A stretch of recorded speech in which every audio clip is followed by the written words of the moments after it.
Então, olá a todos, eu sou o aluno Miller Aparecido Grande Marques. O tema do meu trabalho de conclusão de curso 1 é tijolo de solo e cimento, análise dos tijolos ecológicos fabricados no sul de Minas quanto à sua adequação às normas vigentes, e a minha orientadora é a professora Luana Ferreira Mendes.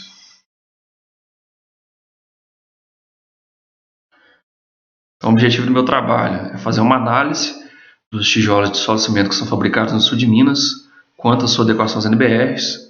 Com os resultados da minha pesquisa, eu vou buscar entender o motivo das falhas, caso elas ocorram, e apresentar possíveis soluções. Então, o tijolo de solo e cimento, ele ainda é pouco utilizado e pouco produzido industrialmente. Às vezes, os seus erros no processo de fabricação ou problemas decorrentes da utilização de materiais ruins, eles podem não ter tanto destaque por conta do seu pouco emprego. Os materiais de construção, muitas vezes, eles apresentam problemas na sua composição, segundo o CETEC, que é o Comitê Nacional de Desenvolvimento Tecnológico da Habitação. Cerca de 40% dos materiais da construção civil, eles não apresentam conformidade, e é importante a padronização através das normas e a verificação constante através dos testes, porque eles permitem o controle de qualidade. Então, a definição da NBR, do tijolo de solo e cimento, segundo a NBR 8491, que trata de seus requisitos, é que ele é um componente de alvenaria constituído de uma mistura homogênea, compactada e endurecida de solo, cimento e água, e eventualmente aditivos ou pigmentos em proporções que permitam atender aos requisitos da norma. Ele tem altura menor que sua largura, podendo ser maciço ou vazado. Então, o tijolo de solo e cimento, ele também é conhecido como tijolo ecológico, por conta dele não necessitar de nenhum processo de queima, ele não tem consumo de lenha e nem emissão de gases, e a única coisa que ele precisa para atingir a sua estabilidade é de um processo de cura. Então, quanto aos seus tipos, hoje no mercado ele é bastante variado. O principal modelo vendido é o tijolo do tipo vazado. Isso aí pode ser verificado junto aos fabricantes. É o modelo que eu escolhi no meu trabalho. No meu ponto de vista, ele é superior aos outros por conta de ser mais leve do que o maciço. Ele tem esses furos que eles permitem ali depois da parede pronta. Eles facilitam a passagem de tubulações hidráulicas e de fiações elétricas. Então, a definição do tijolo vazado. Ele é um tijolo com furos verticais.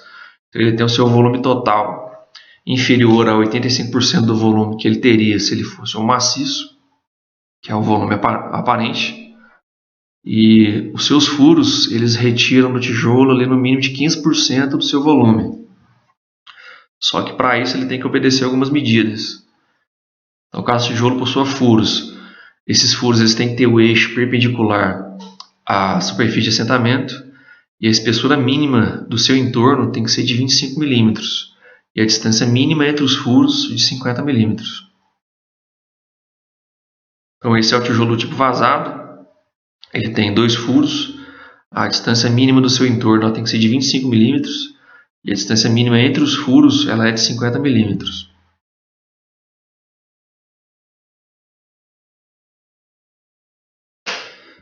Quanto à ABNT, que é a Associação Brasileira de Normas Técnicas, ela é responsável pelas NBRs. Ela surgiu em setembro de 1940. Suas normas elas são escritas por uma comissão de especialistas no assunto. Elas são normas técnicas, não são normas jurídicas, então elas não podem funcionar como leis, a não ser que exista alguma lei que exija o seu cumprimento, como é o caso do Decreto 5926 de 2004, que ele exige o cumprimento da NBR 9050 de 2015, que trata da acessibilidade de edificações, mobiliários, espaços e equipamentos urbanos. Então, não existe uma lei que determine a utilização das NBRs para o tijolo de solo e cimento. Então, a utilização ali das NBRs como lei, ela é um tema que gera dúvidas. Alguns dizem que elas não podem funcionar, pois ferem os princípios da Constituição Federal. Já para outros vale o entendimento do Código de Defesa do Consumidor, que diz que é vedado ao fornecedor de produtos e serviços ele colocar no mercado, caso exista alguma norma que estabeleça alguns critérios para aquele produto ou serviço, ele não pode fornecer diferente daquilo, ou se não existir uma norma expedida por um órgão competente, alguma norma que seja de alguma entidade credenciada pelo Conmetro, que é o Conselho Nacional de Metrologia, Normalização e Qualidade Industrial, que é o caso da ABNT. Então, a ABNT ela é Foro Nacional de Normalização do Conmetro. Eu não vou entrar nesse caráter no meu trabalho, se as NBRs elas têm que funcionar como lei ou não. Eu só vou avaliar se os tijolos eles cumprem os requisitos. Então, a ABNT ela é uma instituição com quase 80 anos e quem escreve as normas são especialistas no assunto. Eu acho que ela tem sim uma importância que deve ser considerada. Então, meu local de estudo, eu escolhi como local de estudo o sul de Minas Gerais, um por conta da minha cidade, que é Itajubá, fazer parte dela, outra por conta do seu tipo de solo. Então, o sul de Minas, como a gente pode ver aqui no mapa pelas cores, ele é predominantemente composto de latossolo e argissolo. O latossolo e o argissolo são solos predominantemente argilosos. Já para a fabricação dos tijolos de solo-cimento, é preferível os solos arenosos, porque eles exigem uma quantidade menor de cimento. A argila é necessária na fabricação somente para dar liga ali suficiente para o tijolo ser desmoldado, para que ele seja retirado da máquina sem que ele desmanche. Então, os fabricantes que eu escolhi para utilizar foram os 3 principais que eu encontrei do sul de Minas. Todos eles são facilmente encontrados por sites de busca na internet. Todos têm página. Então são eles a Ecoter, de São Sebastião do Paraíso, a Trindade Tijolos Ecológicos de Cambuquira e a Condecorado Tijolos Ecológicos de Piraninha. Então, na minha metodologia, eu vou realizar 3 verificações, que vai ser a verificação das dimensões e dos aspectos dos tijolos, a verificação de resistência à compressão e a verificação de absorção de água. Então, para a verificação das dimensões, o tijolo ele tem uma tolerância de até 1 milímetro nas suas dimensões. Ele tem 2 tipos, conforme é mostrado aqui na tabela. Ele tem um tipo A e um tipo B. Já para os seus aspectos, tem que ser verificado se ele tem arestas vivas, se ele não possui fissuras nem fraturas ou qualquer outro defeito que possa comprometer a sua utilização. Então, para as dimensões, são executadas 3 medidas em cada face, 2 nas extremidades e uma no centro, através da média dessas medidas, que é obtido o valor da face, da medida da face. A NBR ela pede que a exatidão das medidas seja de no mínimo meio milímetro.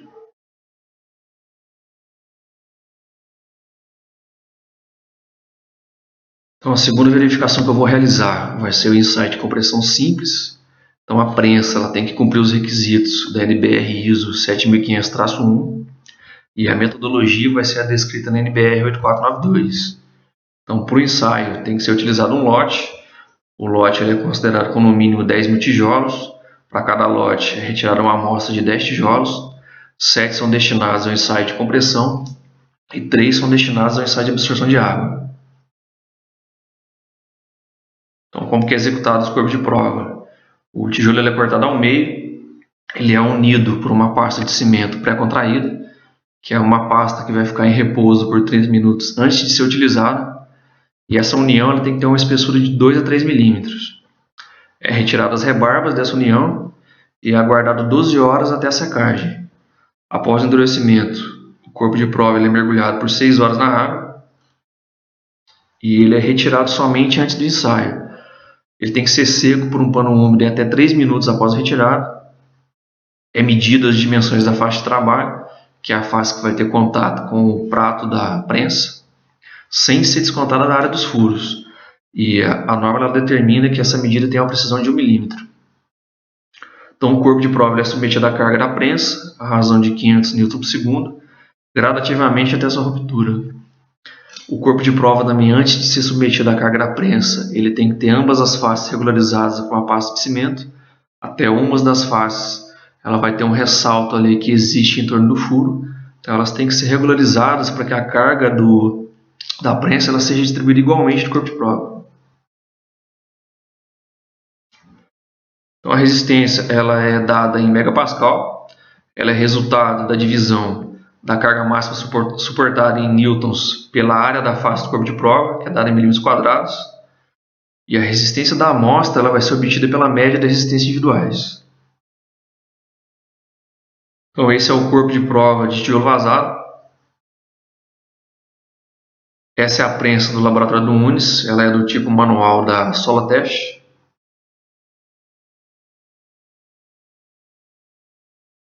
Então a terceira verificação que eu vou realizar vai ser o ensaio de absorção de água.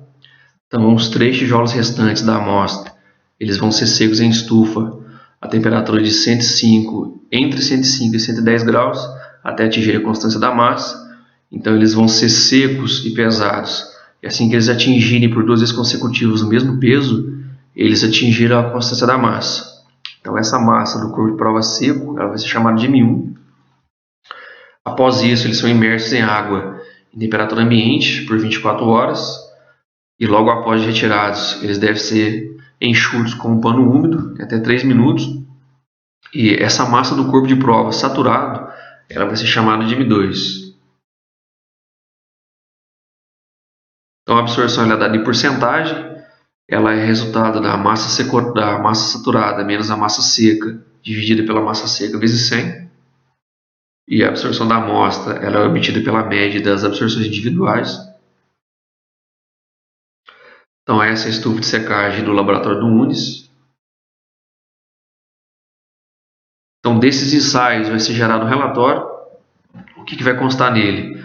Vai ser os valores individuais e médios das dimensões do tijolo e dos corpos de prova. Vai ser os valores individuais e médios da resistência à compressão e absorção de água. E caso o fabricante ele declare, vai ter o lote, a idade dos corpos de prova e o teor de cimento. Então os resultados, como foi dito anteriormente, a análise dimensional ela tolera até 1 milímetro, para mais ou para menos. A resistência à compressão, a amostra ela não pode ter média total menor do que 2 megapascal e nem individual menor que 1,7 megapascal. Já na absorção de água, a amostra ela não pode ter absorção total superior a 20% e nem individual superior a 22%.